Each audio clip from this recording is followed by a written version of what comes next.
Assalamu alaikum viewers and welcome back to my channel Study Law with Bushra.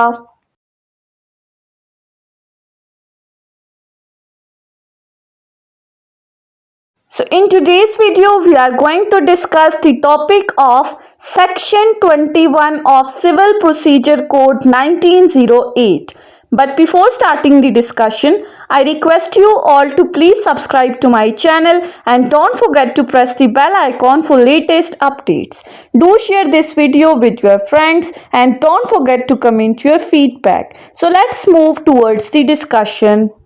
Section 21 of CPC deal करता है objections as to jurisdiction.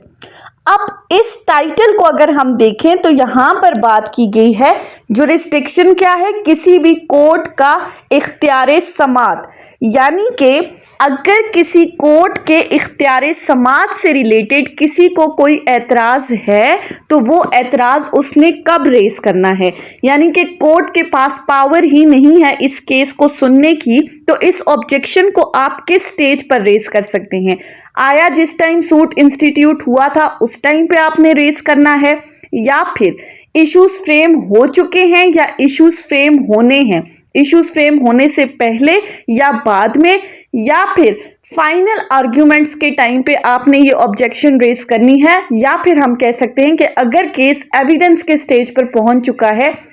तो आप objection raise कर सकते हैं। इन तमाम क्वेश्चंस का आंसर देता है ये सेक्शन 21।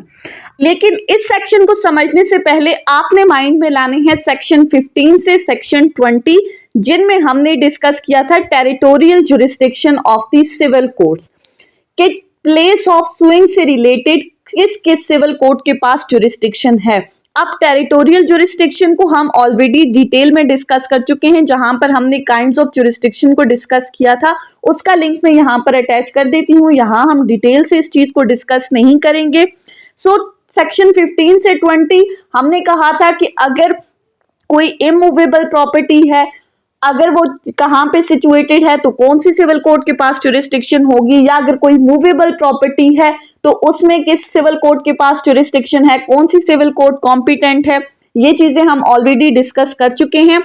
इस सेक्शन 21 के अगर हम बेयर लैंग्वेज को देखें तो सेक्शन 21 कहता है No objection as to the place of suing shall be allowed by any appellate or revisional court unless such objection was taken in the court of first instance at the earliest possible opportunity and in all cases where the issues are settled at or before such settlement and unless there has been a consequent failure of the justice। अब इस पूरी bear language को अगर हम देखें तो यहाँ पर सबसे पहली चीज शेल का वर्ड यूज हुआ है, मैंडेटरी प्रोविजन है। सेकेंडली इसी सेक्शन 21 के अंदर एक जनरल रूल को डिस्कस किया है और उसके बाद उसकी कुछ एक्सेप्शंस को डिस्कस किया है, क्योंकि as a student of law हमें पता है कि whenever there is a general rule there is a general exception, and so is the case with section 21। अब पहले हम डिस्कस कर लेते हैं जनरल रूल को। सो सेक्शन 21 ने क्या कहा कि कोई भी एपिलेट कोर्ट या कोई भी revisional court place of suing से रिलेटेड किसी भी ऑब्जेक्शन को इंटरटेन नहीं करेगी। अब ये एपिलेट या रिविजनल कोर्ट क्या है हमें पता है, कोर्ट ऑफ फर्स्ट इंस्टेंस है हमारे पास सिविल कोर्ट। सिविल कोर्ट में हमने केस फाइल किया, अगर हम उस फैसले से मुतमईन नहीं है तो हम अपर फोरम पे चले जाते हैं अपील में डिस्ट्रिक्ट कोर्ट में, तो वो डिस्ट्रिक्ट कोर्ट हमारी एपेलेट कोर्ट बन जाती है। या फिर अगर हम अपील से भी सेटिस्फाइड नहीं है तो हम रिवीजन में चले जाते हैं हायर फोरम के ऊपर। तो अब यहां पर कहा जा रहा है कि ये एपेलेट कोर्ट या रिविजनल कोर्ट इख्तियारी समात से रिलेटेड किसी भी एतराज को इंटरटेन नहीं करेगी, ये जनरल रूल है। क्योंकि एतराज आपने कहाँ उठाना था, आपने सिविल कोर्ट के अंदर उठाना था। सिविल कोर्ट की ये रिस्पॉन्सिबिलिटी थी कि वो इस ऑब्जेक्शन को इंटरटेन करे। लेकिन अब जनरल एक्सेप्शन क्या कह रही है कि कौन से ऐसे सर्कमस्टांसेस हैं, कौन सी ऐसी सिचुएशंस हैं जिनमें यही एपेलेट कोर्ट या यही रिविजनल कोर्ट उन ऑब्जेक्शंस को अलाउ करेगी, उन ऑब्जेक्शंस को इंटरटेन करेगी। सो जनरल रूल के साथ जनरल एक्सेप्शंस क्या है, अब हम उन जनरल एक्सेप्शंस को वन बाय वन डिस्कस करते हैं, जो कि सेक्शन 21 में हमें थ्री एक्सेप्शंस बताई गई हैं, 3 ऐसे सर्कमस्टांसेस हैं। नंबर 1, पहली बात की गई है objection taken in the court of first instance at the earliest possible opportunity, यानी कि अगर आपने जिस सिविल कोर्ट में सूट फाइल किया है उसी सिविल कोर्ट के अंदर अगर आपने ऑब्जेक्शन रेज की है इस जुरिस्डिक्शन से रिलेटेड, यानी कि सूट इंस्टीट्यूट होने के बाद फौरन ही आप ये एतराज उठा देते हो, डिफेंडेंट ने ये एतराज उठा दिया कि इस कोर्ट के पास तो जुरिस्डिक्शन ही नहीं है। प्लेंटिफ ने सूट फाइल किया, डिफेंडेंट को समन भेजा, समन के बाद डिफेंडेंट आया, रिटन स्टेटमेंट से पहले उसने कोर्ट में एक एप्लीकेशन दी, उसने कहा कि इस कोर्ट के पास तो इस केस को सुनने का इख्तियार समाअत ही नहीं है, और उसकी एप्लीकेशन देने के बावजूद अगर आपकी सिविल कोर्ट आपके इस ऑब्जेक्शन को इंटरटेन नहीं करती, आपके इस ऑब्जेक्शन को अलाउ नहीं करती, तो फिर आप एपिलेट फोरम या रिविजनल फोरम पे जाके अपनी इस ऑब्जेक्शन को रेज कर सकते हैं। फिर वो एपिलेट या रिविजनल कोर्ट आपकी इस ऑब्जेक्शन को अलाउ करेगी और उस पर डिसीजन देगी। सेकेंडली बात की गई है सेटलमेंट ऑफ इश्यूज और before the such settlement.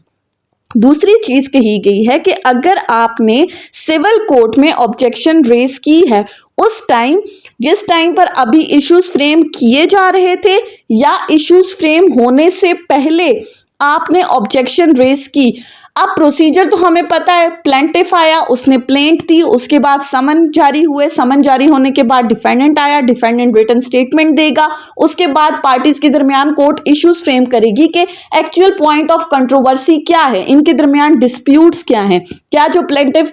Suit लेकर आया है उसको कॉज ऑफ एक्शन हासिल है भी या नहीं, फिर किस किस पार्टी ने क्या क्या चीज प्रूव करनी है, ये कोर्ट अपने इश्यूज फ्रेम करती है। तो इन इश्यूज के फ्रेम होने के टाइम पे या इन इश्यूज के फ्रेम होने से पहले अगर दूसरी पार्टी एतराज उठा देती है कि कोर्ट के पास इख्तियार समाअत नहीं है और सिविल कोर्ट ने आपके इस एतराज को डिसअलाउ कर दिया, उसने इसको एंटरटेन ही नहीं किया, तो फिर आप हायर फोरम पे, एपिलेट फोरम पे या रिविजनल फोरम पे जाके अपने इस ऑब्जेक्शन को दोबारा रेज कर सकते हैं। थर्डली कहा गया है unless there has been a consequent failure of the justice, जहां पर टोटल फेलियर ऑफ जस्टिस है, जहां पर इंसाफ मिल ही नहीं रहा, आपने सिविल कोर्ट में एतराज उठाया, सिविल कोर्ट ने उसको आपकी एप्लीकेशन को रिजेक्ट कर दिया या उसने इस एप्लीकेशन को टोटली कंसिडर ही नहीं किया, जहां पर इंसाफ टोटली मिल ही नहीं रहा, आपको टोटली डिसअलाउ किया जा रहा है, आपकी एप्लीकेशन को कंसिडर ही नहीं किया जा रहा, तो फिर वहां पर भी आप एपिलेट या रिविजनल फोरम पे जा सकते हैं। सो सेक्शन 21 का क्रक्स क्या है? सेक्शन 21 ने हमें कहा कि जब भी आपको जुरिस्डिक्शन से रिलेटेड कोई एतराज उठाना है तो आपने अर्लीस्ट पॉसिबल अपॉर्चुनिटी पे ये ऑब्जेक्शन रेज करनी है। जनरल रूल क्या है कि एपिलेट या रिविजनल फोरम आपके इस ऑब्जेक्शन को इंटरटेन नहीं करेगा। 3 ऐसे सर्कमस्टांसेस हैं जिन पर ये एपिलेट या रिविजनल फोरम आपकी इस ऑब्जेक्शन को अलाउ कर सकता है। जहां पर सिविल कोर्ट में आपने ऑब्जेक्शन रेज किया आप और सिविल कोर्ट ने आपके उस ऑब्जेक्शन को डिसअलाउ कर दिया, या जहां पर इश्यूज फ्रेम नहीं हुए थे या इश्यूज फ्रेम होने के टाइम पे ऑब्जेक्शन उठाया और फिर भी आपके ऑब्जेक्शन को कंसिडर नहीं किया, या जहां पर total failure of the justice है, टोटली आपके इस चीज को कंसिडर ही नहीं किया जा रहा, आपकी ऑब्जेक्शन को एंटरटेन ही नहीं किया जा रहा, तो फिर ऐसी सूरत में आप एपिलेट या रिविजनल फोरम पे जाकर अपने इस ऑब्जेक्शन को रेज कर सकते हैं। So that's all about section 21। I hope कि आपको ये लेक्चर समझ में आया होगा। अगर आपने इस वीडियो को अटेंटिवली सुना है तो अगर आपको ये वीडियो अच्छी लगी है तो इस वीडियो को लाइक करें, कमेंट करें और चैनल को जरूर सब्सक्राइब करें। Thank you so much for watching this video. Till then, अल्लाह हाफिज।